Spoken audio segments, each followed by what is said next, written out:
Gimmick 2010, it took some soul-searching for Danielle to take acting seriously. Kung siya Tito Raymond, sigurado magtatanda yung maangas na yun.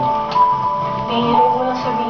Parang naisip ko, para saan pa yung ginawa ni Tito Dogs kung bigla ka na lang bibitawan eh. Yun na lang eh, kasi ang laki din ng ano kay Tito Dogs, diba? Ang laki din ng utang na loob ko sa kanya, grabe. Pumasok sa akin ng showbiz. Parang naintindihan ko na yung showbiz. Alam ko na. Hindi na ako papayag. Nakita ko parang naiiba na yung tingin niya sa show business kasi pinata na. Tsaka tingin niya sa pag tinitignan niya yung picture niya, parang, guwapo ako ha. So yun, that start. In 2011, an opportunity came that would change Danielle's life. He was called to audition for the show Growing Up. Iparamdam mo sa kanyang aalagaan mo siya.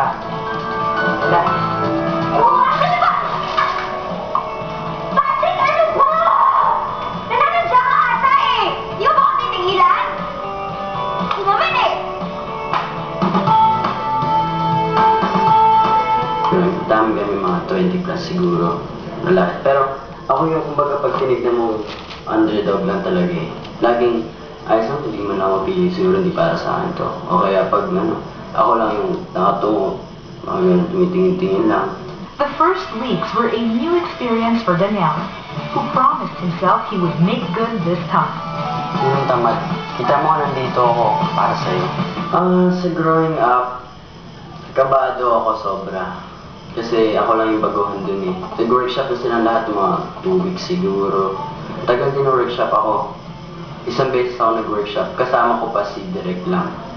So hindi ko pa sila na-meet. Na-meet ko na sila talaga nung mismo first day ng taping. So medyo sobrang kabado ako, tapos feeling ko, uy, kakaya dito. Tapos nakilala ko na si Neil, si Diego, hanggang sunod-sunod na nakilala ko. Tapos para sa akin, growing up ngayon, parang solid na show yun.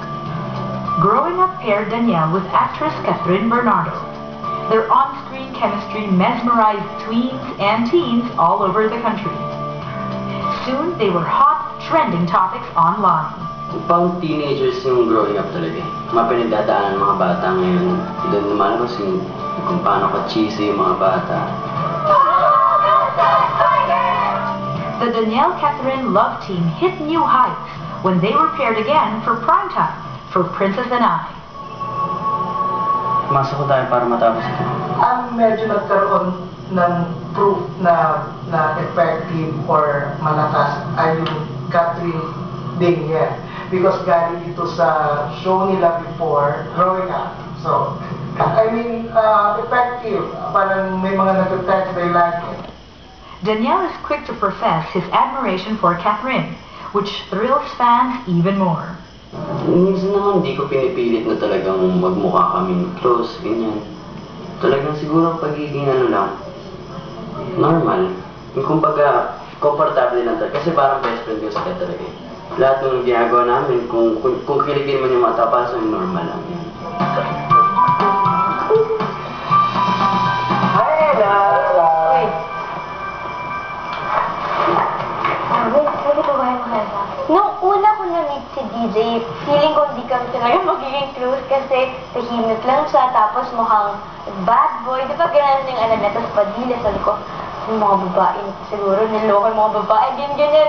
Pero nung nagtagal, super, kinoconsider ko na nga siya as guy na best friend ko ngayon sa showbiz kasi super bait niya pala, tapos yung mga akala mo sa kanya first impressions mo, opposite niya sa ngayon, and very maalaga naman talaga si DJ po.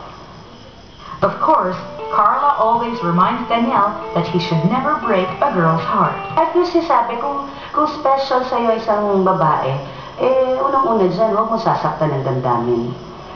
Ganun lang, at huwag mo hayaang masira yung career. Diba? Huwag mo isipin ang sarili mo, isipin mo agad yung taong mahal mo. Diba? Kasi pag ginawa mo yon, unang-una masisira, babae yun anak eh. Sabi niya, makadiri, ano ba yun? Makinig ka na lang, basta alam mo na yun. Si Daniel, mabait naman siya. Pero pag pagka kasi pupunta sa house yan, before siya pupunta, or baka naman din turo na ng anak ko, nagte-text sa akin yan. Yan talaga yun, sabi niya. Tita, pwede po bang pumunta? Tapos kinakausap ko, sabi ko, ipadilya ka, baka mamaya yung anak ko, paiyakin mo. Tapos sabi niya, tita, huwag naman pong ganyan. Eh, sabi niya, di ba yung mama ko, pagka umiiyak nga siya, dahil nga sa boyfriend niya, na-hurt daw siya. Kaya ayoko naman magpaiyak. But Danielle insists that he is serious about the relationship. Kung may higit pa, gawin na natin. Para sa akin, hindi naman kasi love team yung gusto ko. Gusto ko sa maging love team sa talagang sa totoong buhay. Talaga sa. Up next, in the midst of popularity, Danielle finds something else to be grateful for. Siyempre ako, excited na ako.